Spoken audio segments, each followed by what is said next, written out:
Good morning, all, and welcome to this agent webinar. This is Toby Joseph Johnson. I'm the Student Experience Manager here at UPIC. And as you can see on the presentation, here are my colleagues. I'll let some of them introduce themselves. Tim? I'm Tim Gutzel. I'm Director of Marketing and Admissions for the college. So good morning from all of us here in Plymouth. It's 9 o'clock in the morning here. I think for all of you in Nepal, it's early afternoon. So thank you very much for joining us, and we hope you find the session useful and informative. Amber. Hi there, my name's Amber. I'm the Marketing and Student Recruitment Coordinator here at the college. I'll pass over to Nico.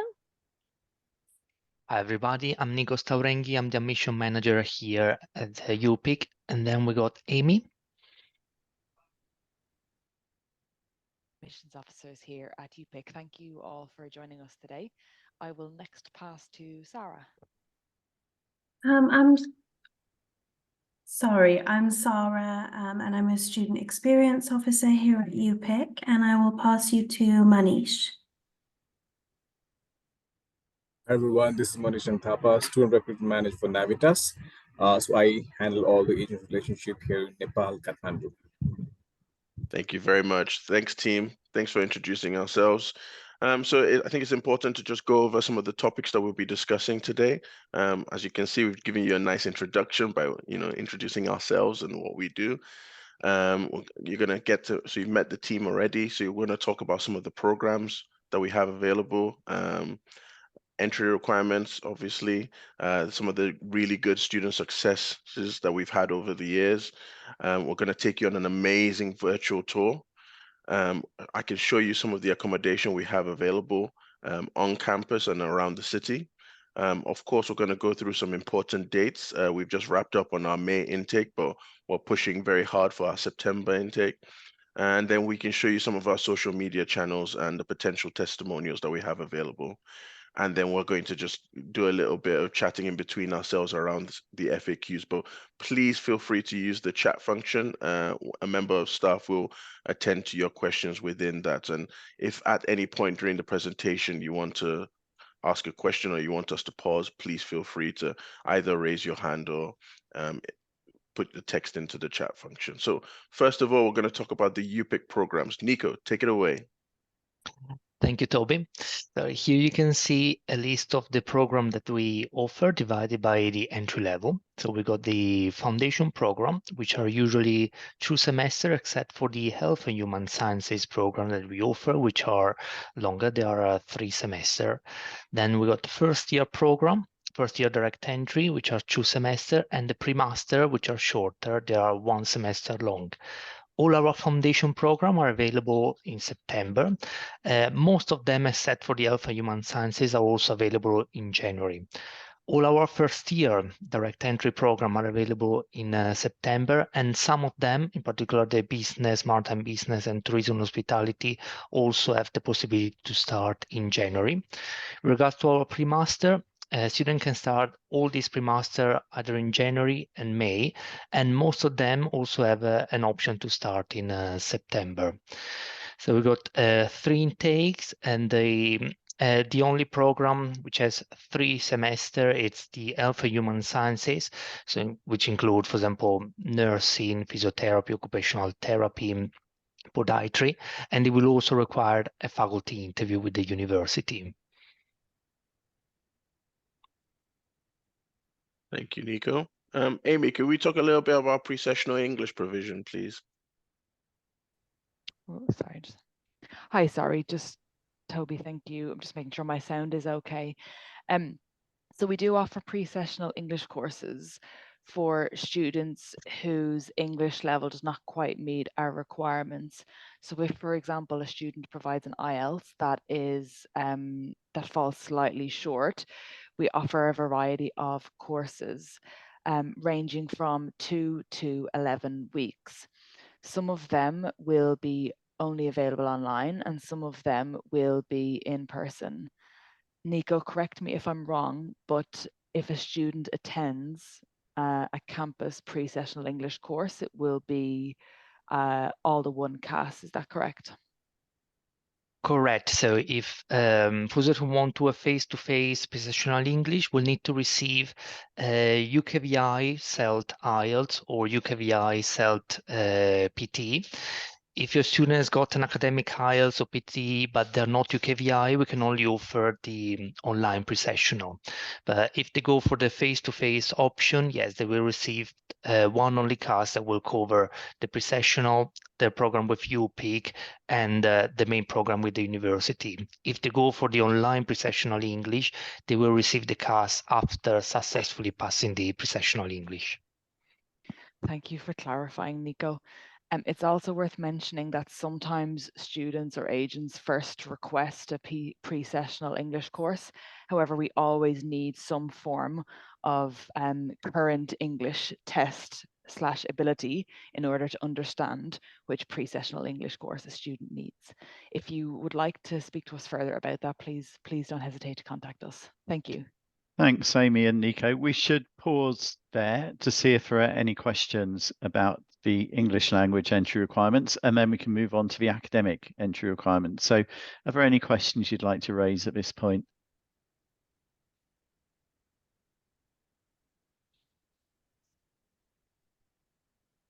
Okay. Seems it's silent. Thank you, Tim. You can I mean, would you like to talk about the entry requirements, Tim, or should we The pass it academic to one entry of our- requirements? Yeah, sure. Nico, you can correct me if I'm wrong, but as we mentioned before, we have 3 levels of study: foundation, first year, and pre-masters. For foundation level entry, we're looking for completion of a school leaving certificate with an overall pass, and that must include mathematics. For year 1 entry, so that's entry at a slightly higher level, we're looking for completion of the Higher Secondary Education Board examination. Again, that must include maths or other quantitative subjects for business programs. So we do see that some students don't follow through with maths up to year 12. That's okay, but if there's accounting or economics or something else that has a significant quantitative elements, then that can compensate for maths. And then we have pre-masters programs. So there we say we're looking for something typically equivalent to a UK HND in the local education system. That can be a degree that's maybe not quite completed or with slightly lower grades, but usually consists of at least 15 years of formal education. And then we're happy to look at a pre-masters application. For all of these, we can have some element of flexibility. We have an academic board in the college that can look at non-standard applications. So if you feel that you have an applicant who doesn't quite meet the grades for entry, then do please contact us and we'll see what we can do to help.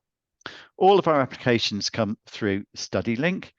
Very easy to apply. There's an apply here button on the top right-hand side of our website, so clearly visible. There's an agent portal if you're supporting your student's application. I mentioned flexibility. We're flexible in relation to study gaps. So some colleges will say more than a 3-year study gap, and no, don't want to be application. We have no absolute limit on study gaps. Obviously, the shorter the better. But actually, some of our best students have a study gap because they've finished education, gone off to work, realized they're a bit stuck in making progress in their career and want to come back to study, and they can be really highly motivated. So what we're looking for there is a CV, a complete detailed CV, which shows us how a student has reached that point of wanting to come back to study. Flexibility as well on previous visa refusals. So we know some other colleges and universities will simply say no if there's a previous visa refusal. That's not the case with UPIC. We can look at applications from students of a previous visa refusal. And particularly, we understand that in the case of Australia, Canada, the USA, often that visa refusal is just a way of controlling student numbers and has very little to do with the student's individual application. So we'll look at each case on an individual basis, including previous visa refusals, as long as obviously there's nothing too alarming in that previous visa refusal. Discrepancies on documents, particularly in relation to names, date of birth. We need an official document, such as a marriage certificate, for example, where somebody may have changed their name, getting married. So we'll always look for an official document to substantiate any of those kinds of discrepancies. And yeah, as I mentioned before, all communication through the StudyLink agent portal. Anything, Nico, that I've missed there, do you think? Also, with regard to pre-master, in case the previous studies, for example, doesn't match what they want to study. So, for example, they got a bachelor degree or an HND, which is in a different subject what they want to study at the master level. We would recommend to submit the application anyway, but with a strong personal statement explaining the reason for changing the subject, so that our academic board can also assess and consider this option. But yeah, the rest was faultless. Thank you, Nico. Thanks, Tim and Nico, for your insight on that. Really good information. Student success is something that we really take very seriously here at UPIC, and that's what we want our students to go on and achieve. You know, we want them to do really well. And as you can see on the top left there, Ojaswi Tapa, she progressed from us in a business management program to the university. She really enjoyed her time here. And I think most of our students do in regards to, you know, their academic performances. So we have equivalent module outcomes to, you know, home and EU students and overseas students like the university. 85% of the students that study here progress from UPIC to the university, which is really good.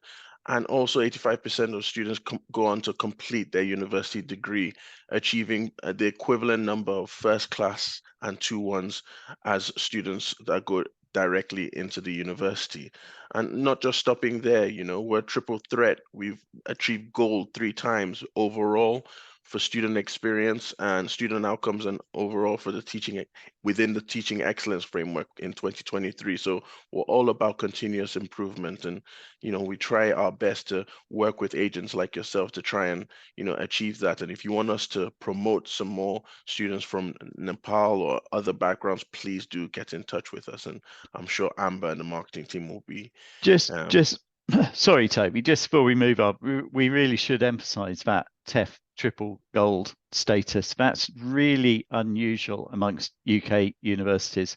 Yeah. You'll know from the other universities you work with, not many can claim TEF triple gold. So that's gold overall, gold for student experience, gold for student outcomes. So we're in a market, a tough market like you're working in, where everyone is looking to compare the different options available.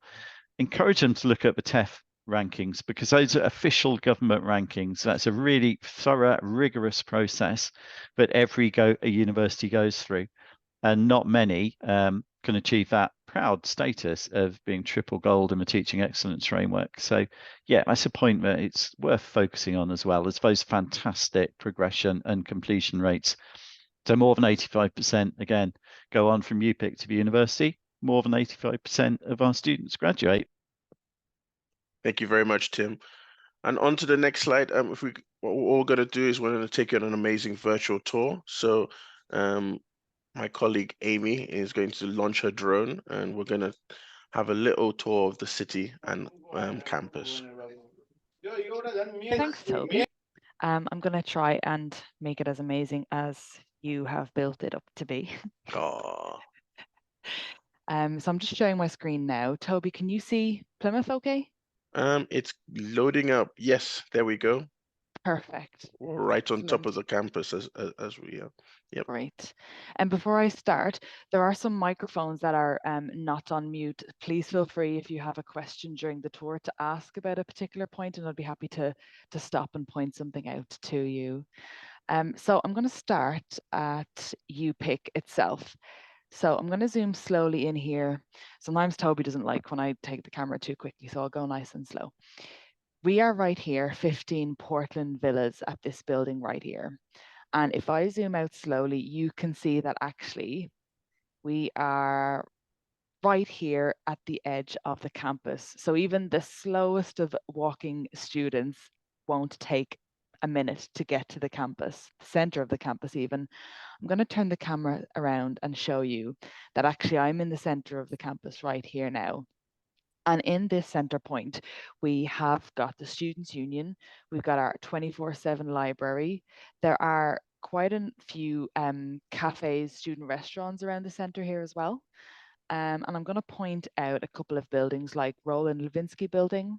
We've got the Marine building over here. We have got Babbage, which is a newly renovated building that hosts our engineering courses. And it really is a top class facility. It's well worth it's well worth a visit. And over here, I turn slowly around. Speaking of other things that are really close, we have got some accommodation buildings just off to the side. So right over here, we have 1, 2, 3, 4 accommodation buildings. They're just to name but a few.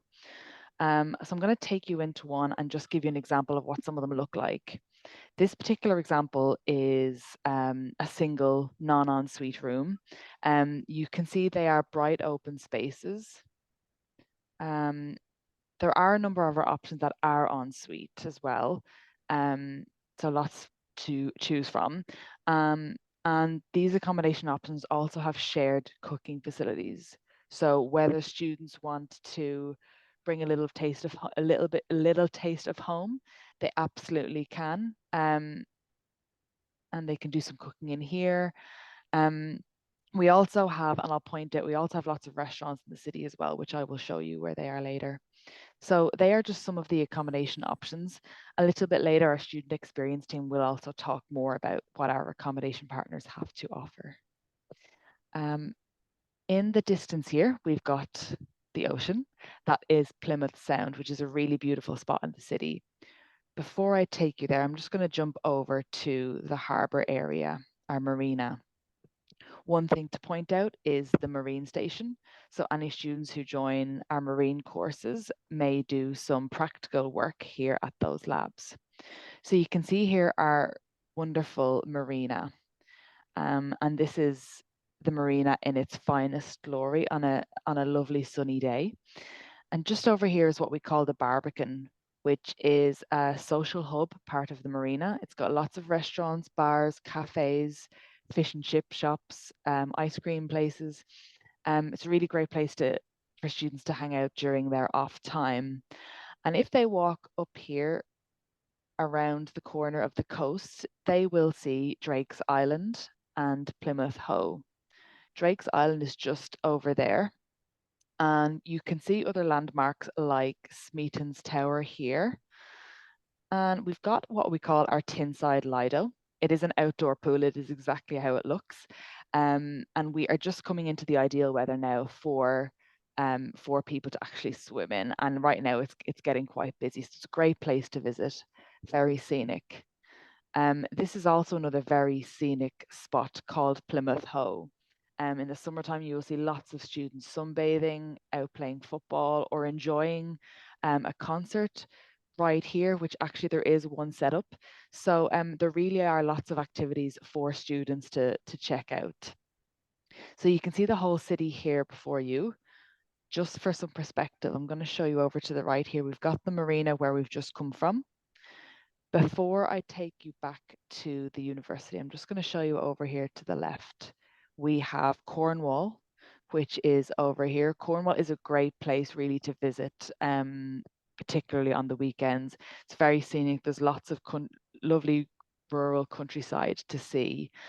Another nice place to see, which is in Plymouth, is Royal William Yard. They do outdoor activities there like kayaking and paddleboarding, which you could actually take out here into Plymouth Sound. And there's lots of nice cafes and restaurants there too. It's well worth a trip there. The rest of the city is spread out across here. That is the university campus right there, and it is just under a mile away, so it really isn't far. So the students can take a walk out there and back here through the city centre. We've got Drake Circus shopping right there. And we've got our high streets here, which has quite a lot of different shops to avail of. And I mentioned restaurants earlier. There's a very diverse range of restaurants in Plymouth. That's something about the city. It's very culturally diverse. There are a lot of Asian cuisine, particularly Nepalese. So there's definitely a lot of things to make the students feel more at home while they are here. Yeah. Before I finish on UPIC, I will take you back around here. And before I stop at our building, I will just show you two things. This tall building right here is Intercity Place, and it hosts our health and human sciences courses.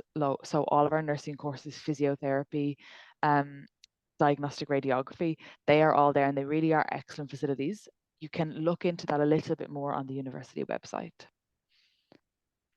Lastly, we've got right here is the train station. So for you or your students who are traveling from Nepal, they fly into London, you can get a train from London directly to here. It will take a 5 to 10 minute walk up this road right here into UPIC, where you will meet our student experience team. This team, as well as the admissions and marketing and recruitment team, we're here Monday to Friday, 8:30 to 5. And we also offer an out of hours support contact for students in an emergency should they need further support. Hopefully that won't happen, but we have the support there if needed. So that is a very whistle-stop tour of UPIC, of the University of Plymouth and the city. So I hope you've enjoyed it. Thanks for joining. Thank you so much, Amy, for that amazing tour of Plymouth and the city. And I think it's important to even mention, you know, us as staff members here, we actually went for a team dinner a couple months back, and we actually went to a Nepalese restaurant. And I must say the delicacy is really amazing. So some of you, I think Tim mentioned this in the afternoon, if you're having lunch, please have an extra on me. Fantastic. So we're just going through so the pictures you can see on the presentation now are some of our accommodation. Sarah, are you there to just talk us through some of that? Yes, of course. So we have a partnership with one of the accommodation providers in Plymouth, so Clever Student Lets. They're about a 5 or 10 minute walk from the campus. And they've been providing accommodation in Plymouth for over 10 years, and they've got over 2,000 properties in the city. They have a few different types of rooms, and if your student is looking to book with Clever, they can use the form on the UPIC website, and then that will go through to Clever, but it will also go through to the student experience team. So a member of the team will reach out and just say, you know, thank you for your booking. Do you have any special requests or anything like that?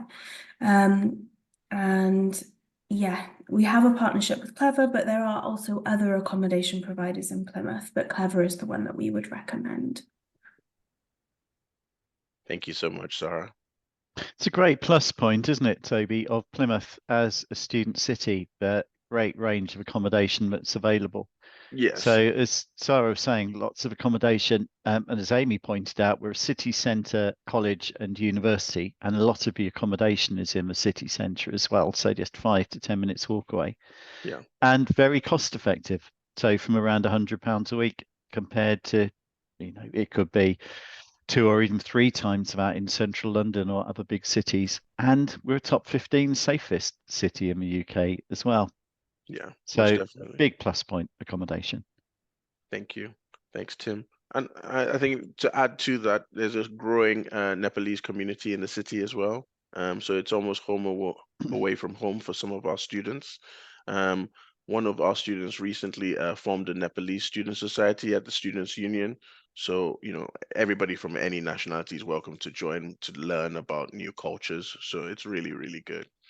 In regards to the accommodation, what happens next after your booking form has been received? The admin team will review that, ensure that you're happy with the selection that you've made, at which point they'll send you the tenancy agreement. It's very important that your students read these documents very clearly because it's almost like the terms and conditions of the agreement to live at that accommodation.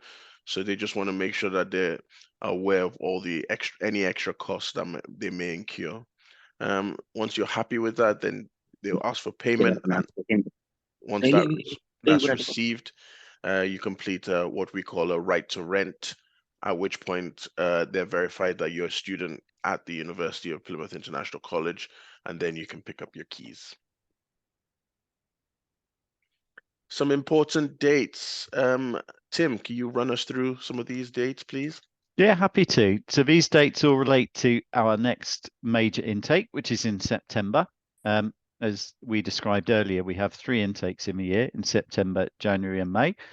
The main intake, when everything is available, is in September, and teaching starts for undergraduate programs on the 16th and for postgraduate programs on the 23rd of September. We can have a little bit of flexibility around late enrolment for undergraduate programs up to the end of the second teaching week. But for the pre-masters program, because it's a short program, we do ask that students are here and ready and enrolled by the first day of teaching. And working backwards there, we have a whole week of enrolment activities led by Toby and the student experience team.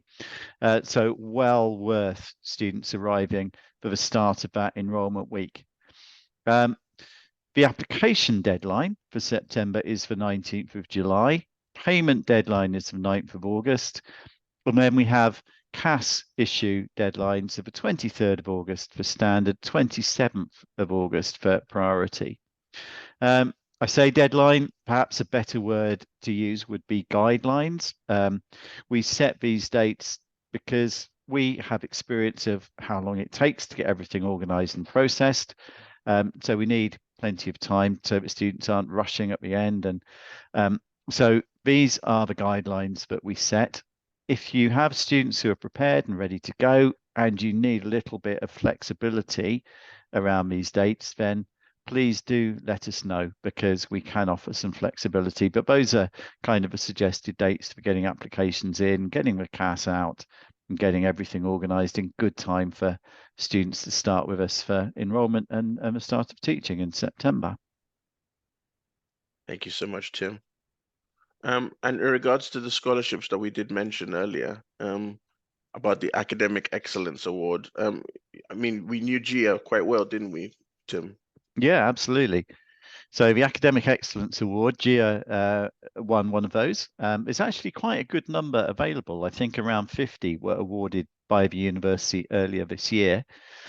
So the Academic Excellence Award, that is a 50% discount on the university's tuition fee, not just for 1 year. That discount can continue into subsequent years if the academic performance is maintained.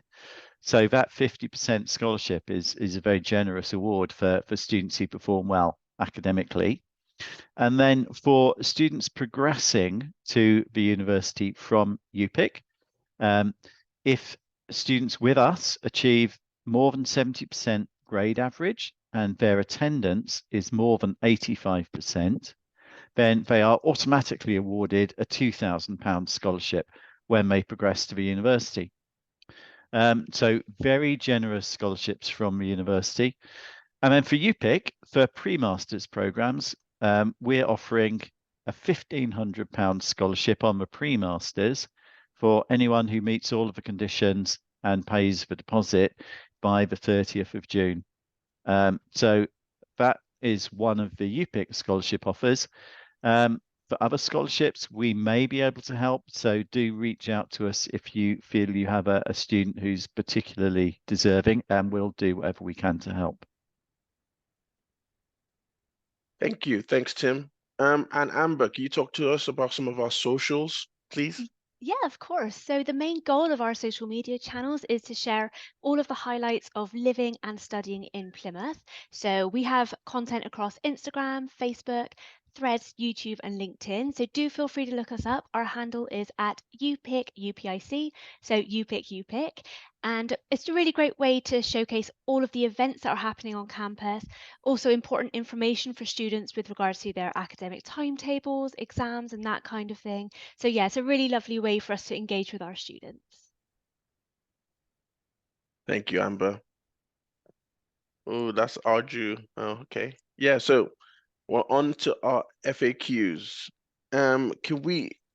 Is there an option to study online, Amber? No, you do have to come into the college. So our classes run from Monday to Friday. So students cannot study online anymore, I'm afraid. But yes, it's really exciting to travel to a new country and to get to know life in Plymouth.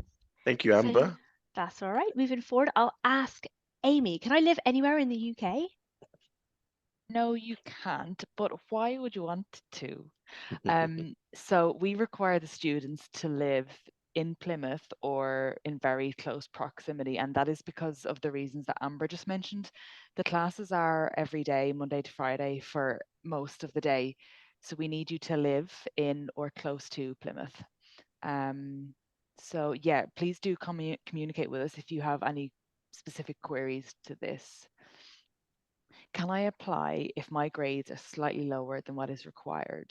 Nico, could you answer that, please? Thank you, Amy. Yes, definitely. We will recommend applicants to apply even when their grades are slightly lower than that is required, either in English, because there is the pre-sessional English option, or their academic grades. Because what we can do is to refer their application to our academic board, who will consider all the document that the student will submit. So, for example, a helpful document would be a strong personal statement explaining why they think they will be successful, or a CV showing relevant experience considering what they want to study. So yes, definitely recommend to submit an application even when the grades are slightly lower than required. Tim, what if I had a study gap or a visa refusal in the past? Okay, thanks, Nico. So as I mentioned earlier, we're very happy to consider applications from students who have a study gap.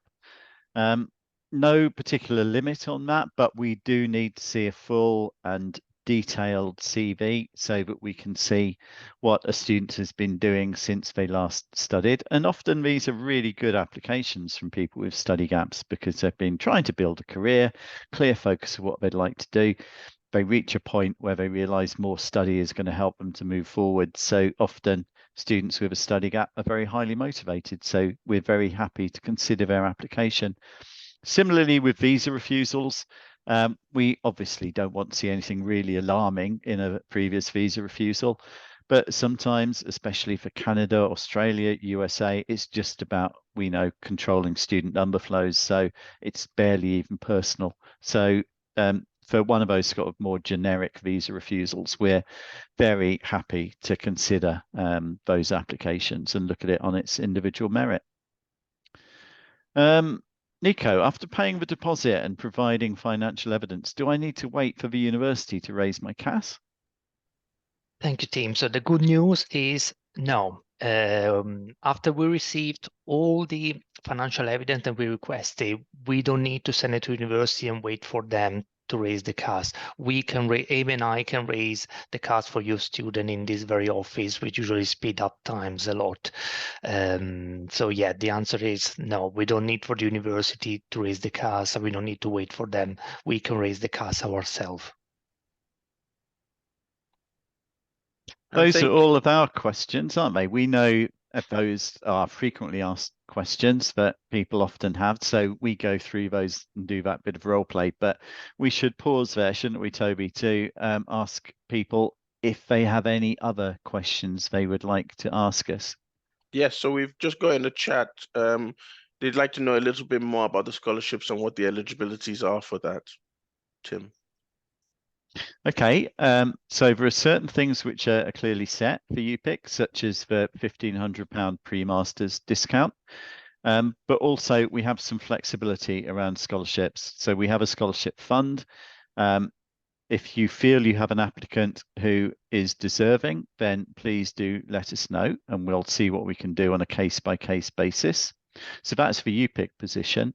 And then for the university, as I said before, anyone who with UPIC achieves 70% or above academic grades, 85% attendance, that is an automatic, they don't need to apply for it, it's an automatic discount that's applied to their fee when they progress to the university.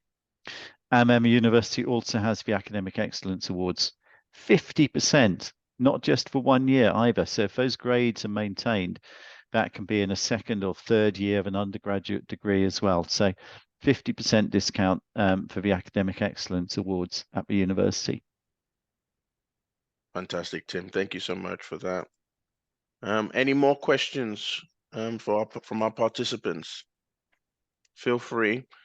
We are currently on the page with our contact details, so feel free to take any screenshots of that. So you got Tim there and his email. You got the student experience team, which is myself and Sarah, and we've got the admissions team with Nico and Amy within that. So feel free to take a screenshot. If you have any questions later, we'll be happy to answer them. Toby, we do have another question there about the English waiver. Yep. So until very recently, we have been waiving IELTS for students with a good score in high school English. The university has asked us very recently to review this.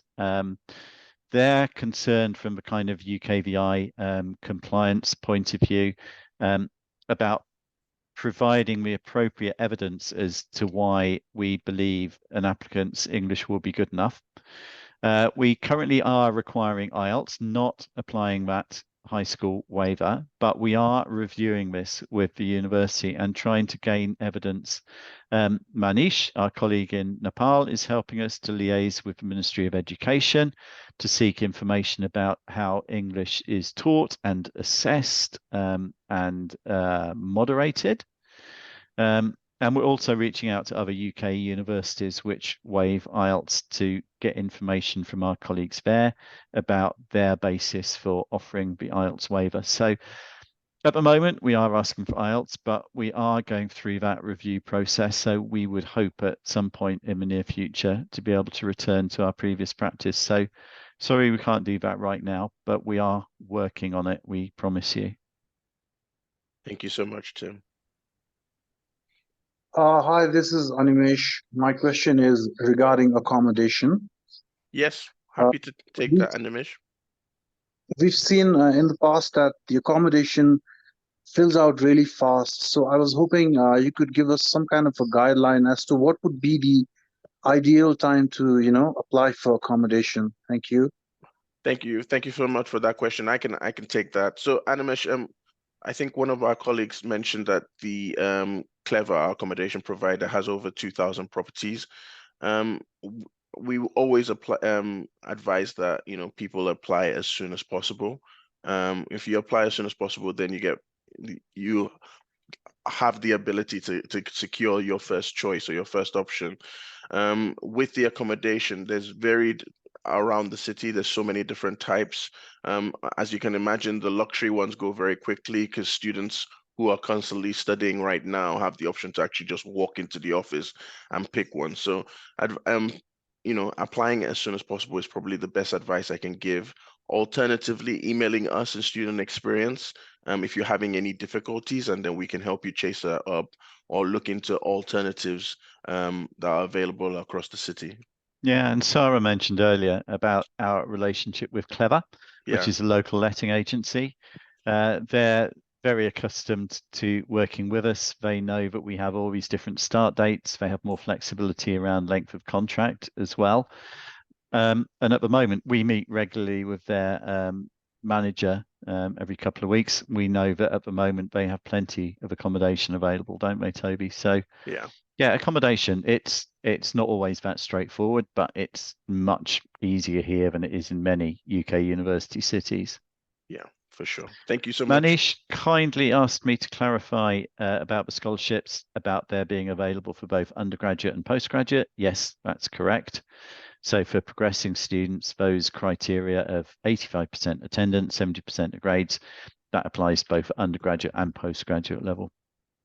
Thank you so much. We've got a question in here from Anisha around the issues from I think Amy has gone back, but I guess we could just speak to the rest of the audience about it. So personal statements, any issues around plagiarism?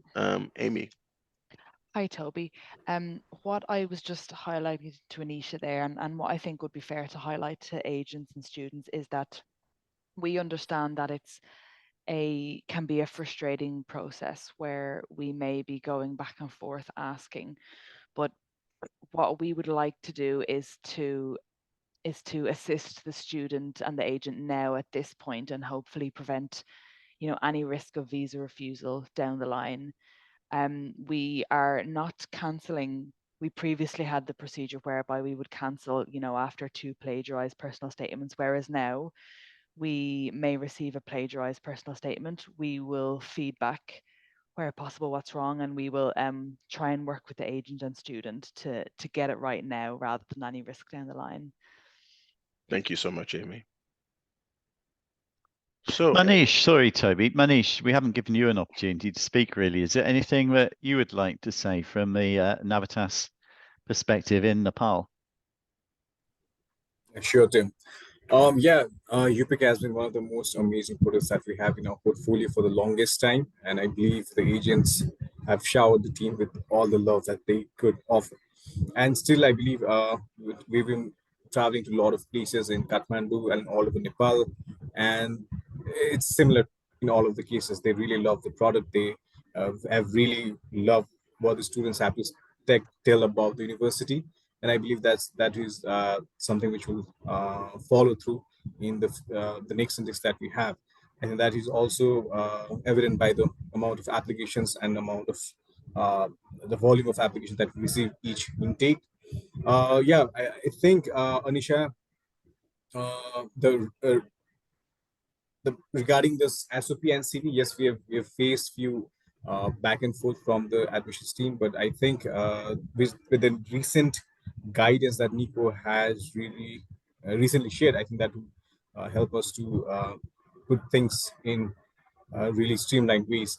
I believe team we have 1,500 scholarship for both UG and PG, and then 2,000 progression scholarship for both UG and PG depending on the grades. I believe that's the Sure. case. yeah, Yeah. So Thank that you so- applies to both all foundation, year one, and pre-master's program level. Yeah, So that would really, we think that's quite a generous offer. Yeah. It may be that you see other providers offering larger scholarships than we're offering, but sometimes what they do is significantly increase their fee to allow them to offer a larger discount. So don't get kind of drawn into somebody offering you a 50% scholarship on a £25,000 fee when that is going to end up being actually more expensive on the bottom line. There's some kind of slightly tricky marketing going on out there at the moment. We try and be more straightforward than that.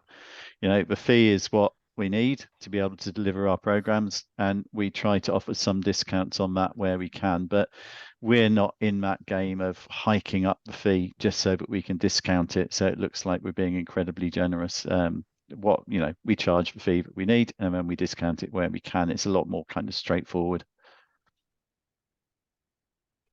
Thank you so much. Any more questions in the chat? Yeah, or- sorry. Thank you. I can't seem to get past accommodation. I have one query. I'm very sorry for asking this. Earlier, you mentioned that you had alternate arrangements with providers, that you were affiliated with.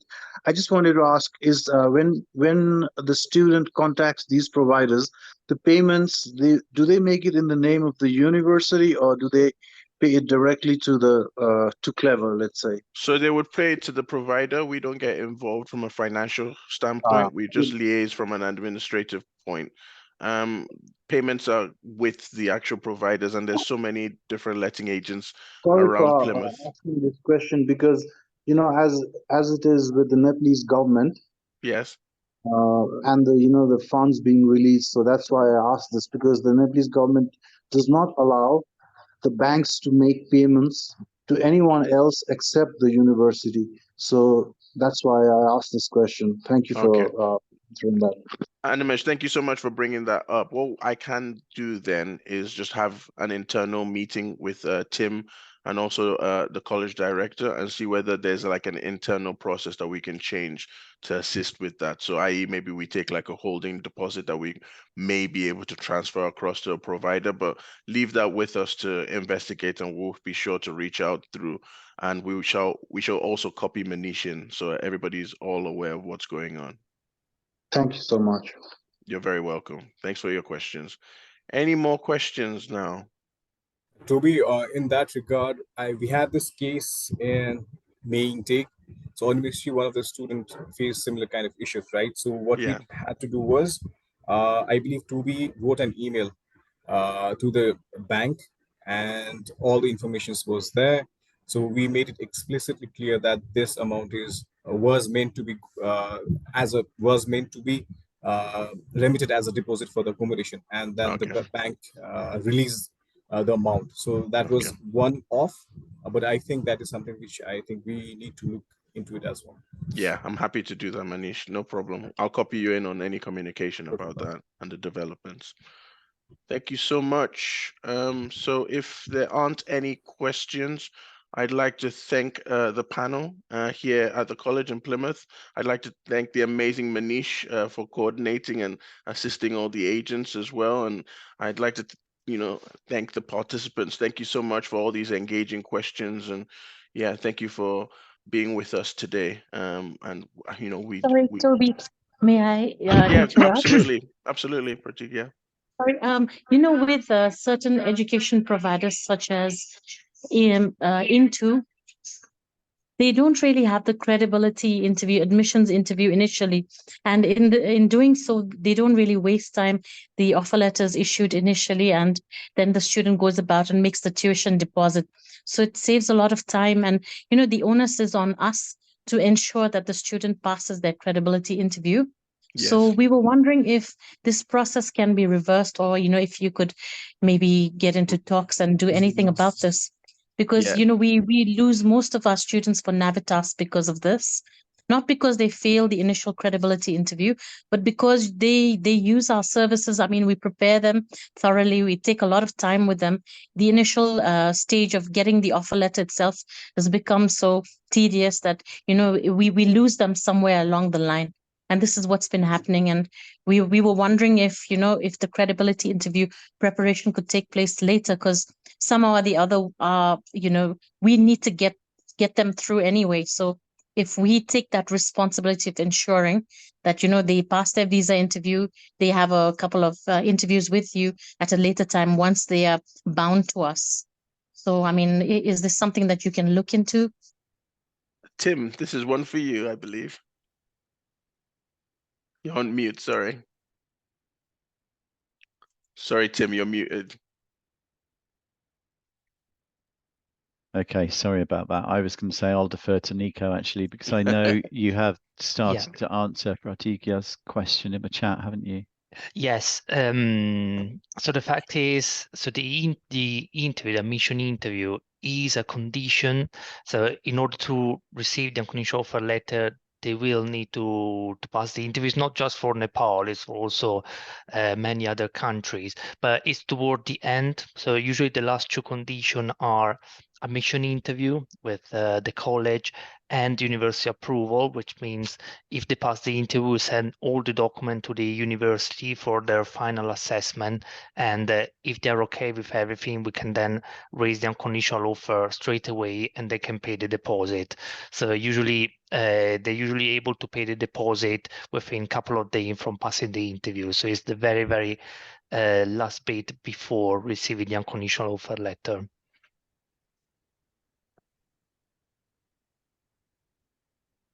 Sorry, Nico. We Yes. know that the only problem is, with Nepal, there's another letter that a student needs to sort of get from the government, which is called the no objection letter. So all this takes a lot of time. And, if the initial admission process itself is so late and it's sort of delayed, students tend to get admitted to other colleges, and it's beyond our, I mean, we can't really do anything about it. So, I mean, initially, Navitas never had these credibility interviews as a condition. And even other pathway providers don't really have that as a condition. So, I mean, we have to get them through anyway. And we know that once, they get their offer letter, once they have the unconditional, we need to prepare them anyway. So, is there a way that, maybe initially you would, maybe the process could be changed a little bit, or if you could maybe before the cast is released, maybe if you could take the interview then. So yeah, I mean, for us, it would be kind of unfair raising an unconditional offer letter and then actually interview them afterwards, because it's like then it wouldn't be really an unconditional offer letter, because they would still have to meet the credibility interview. So it wouldn't be fair also towards the student to ask to pay the deposit and then reject them straight after.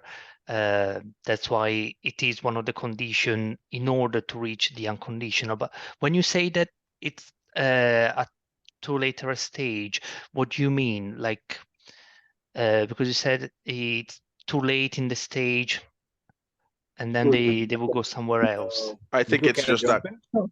Yeah, go on. It's you know, with the other universities, once the student is committed to the university and they've made their payments, and just before the CAS is released, universities usually carry out a series of interviews to make sure that the agent has done their part of interviewing and preparing, and the university staff themselves, you know, spend a little bit of time interviewing the student. Maybe it takes one slot or maybe two slots, but once the student is prepared, that's when they lodge their visas. In this way, you spend more time with the student. I mean, your admissions team doesn't spend time on a student unnecessarily. You only spend time with them because you know they're already committed to the university. So you're actually utilizing that time and effort, and we are doing the same. Because many times your staff is you know, preparing the student for an interview, we're preparing them, and then, you know, you're just wasting time, because sometimes the student might not even be serious about applying. They might not be committed, or even if they pass, they might not want to commit and pay the rest of the tuition fees, or, you know, proceed towards CAS. So isn't it better that, you know, the interview takes place for a student who is already committed and has paid? So unfortunately, we cannot do it afterwards, because for some country, the university want us to interview the candidate and then to send all the document to them for approval before they reach the unconditional offer letter. But if it's like a time frame that you're worried about, we also got a colleague, Shahadat, who actually help us prioritize Nepal. So with the interview, so applicants should be able to receive an interview invitation very quickly. And we know that not all the people that we interview end up coming, but the fact that we got a colleague that actually specializes in that country help us prioritizing your market and actually come down on the time that it takes to organize everything and get to the unconditional offer letter. And as I said, straight after the interview and the union approval, they will get the unconditional offer letter, so there are chance to pay. I think Pratikaji, we have something called admission interview. I don't believe we have something of credibility interview, or better known as PCI, in our system. We just have admission interview. Once that is done, we issue unconditional offer letter, and then student proceeds and gets the NOC. So I think what Pratikaji is trying to set forth is that I believe there are some universities in Nepal that require students to pay some kind of deposit before they appear the interview. Even one of our portfolio products, they require students to pay deposit, and then only the interview is set. And the onus, like Pratikaji said, it's entirely on the students and the agent to make sure that the student passes through the entire stage. But I think it's totally up to the Plymouth and the entire team to decide if getting the deposit first and then scheduling the interview is the option that you want to, like, proceed to or not. But as of today, Pratikaji, we don't have credibility interviews. We only have admission interviews. And once that is done, the students are issued an unconditional offer letter, and then which is followed by NOC stage. Thank you. Thank you, Manish. Thank you, Pratigya. Thank you, Nico. I think what we can do is take that via email if possible. So let's build up a case that Tim, Nico, Manish can take up with the university, and then we'll reach out to you, Pratigya. So thank you so much, everyone. And yeah, I mean, this has been a really engaging and insightful webinar. So we really appreciate it. We appreciate those questions. And thank you, team, for all your support. And Manish, thank you so much for Nepal there. But yeah, everybody do have a lovely weekend. And yes, thank you for joining us for this webinar. The recording of this will be sent via email so we can go through later. But yeah, thank you so much, and do have a lovely weekend. Bye from Plymouth. Thank you, everybody. Thank you for all of your questions as well. That's really helpful to us to have all of your questions. Gives us plenty to think about. So thank you very much for your engagement. Thank you so much. Thank you. Bye.